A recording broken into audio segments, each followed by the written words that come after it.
mais complètement disloqué. Et le latin va commencer à former le futur. C'est déjà du latin, encore du basse latinité, mais ce n'est pas encore du français, bien entendu, il n'y a aucune autre langue romane, va former le futur avec l'infinitif plus habeo.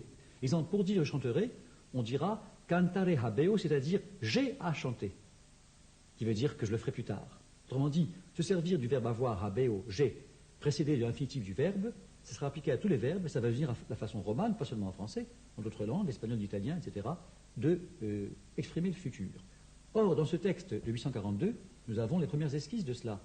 Évidemment, ces premiers textes qui attestent le français, mais il est probable que depuis longtemps ça existait avant, puisque dès le VIe siècle, en latin d'Afrique, la chose s'était manifestée.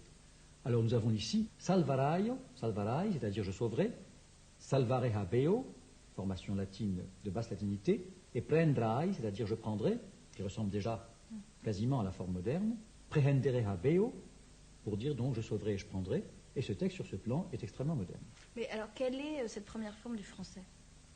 Elle est assez hybride en fait, parce qu'on y trouve des influences poitevines, des influences occitanes, donc du français du sud, provençal, des influences champenoises, mais je crois qu'il est, enfin la plupart des chercheurs pensent qu'il est d'une manière dominante un texte de langue du Nord, c'est-à-dire de langue d'oïl. Et un exemple particulier qui le montre, qui l'atteste, c'est cette fameuse forme savir que vous avez là, c'est-à-dire savoir. Dans toutes les langues romanes autres que le français, le latin sapere, qui voulait dire être sage, comme sapiens dans Homo sapiens, et qui voulait aussi dire savoir connaître, a gardé son P. Sapere en italien, saber en espagnol. Il n'y a qu'en langue d'oïl, même pas en occitan. En France même, dans le territoire méridional de la France, le P reste aussi. Il n'y a qu'en langue d'oïl, c'est-à-dire dans la langue qui est devenue notre français d'aujourd'hui, que ce P donne un V, et que par conséquent le savir que vous avez là est l'ancêtre direct de notre verbe savoir. Comment peut-on expliquer que la langue d'oïl ait supplanté la langue d'oc? Pour des raisons politiques. La monarchie s'est installée au nord de la France. Pour peu qu'elle se fût installée dans le Midi, à Toulouse, ou à Bordeaux, ou à Aix, je ne sais dans quelle grande ville du Midi, la monarchie aurait évidemment élu du même coup comme langue la langue locale. Comme elle s'est installée dans le nord de la France, la langue que nous parlons est la langue du Nord qu'on appelle langue d'oïl. Donc les enjeux politiques ont fortement influencé la langue française. On peut légitimement alors se demander si, avec la création de l'Europe en tant qu'entité politique, on ne risquerait pas de voir une langue dominer toutes les autres sous prétexte d'unité européenne. Je crois que la réponse serait non. Et la raison, c'est la suivante. Il faut la puiser dans l'histoire même que nous avons vue.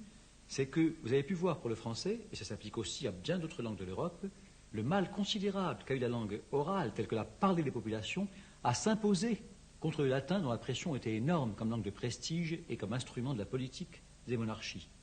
Comme nous l'avons vu, la preuve, c'est que pour que nous ayons la chance d'avoir un texte conservé de 842, il a fallu qu'un homme de sang royal, le seul qui eût pu avoir ce courage, cette audace, transcrivit le texte tel que l'avait prononcé le germanique. Quelqu'un d'autre n'aurait jamais osé le faire, c'était un sacrilège. C'était quasiment considéré à l'époque, on peut le dire, comme un crime de lèse-latinité, c'est-à-dire un crime de lèse-pouvoir en réalité. Bon. Alors ces langues qui ont eu tellement de mal à s'affirmer, et singulièrement le français qui nous intéresse, comment voulez-vous, enfin moi, c'est une réponse que je tentais de faire, comment voulez-vous qu'elle soit vraiment menacée par quelque chose qui serait un retour sous une autre forme, évidemment pas sous la forme du latin, qui est une langue morte aujourd'hui, mais d'une autre langue, à une domination d'une langue unique sur l'Europe. L'Europe s'est faite, et notamment la France, par affirmation nationale fondée sur l'affirmation linguistique. Dans le cas particulier de la France, on peut dire que la naissance du français, c'est la naissance de la France elle-même.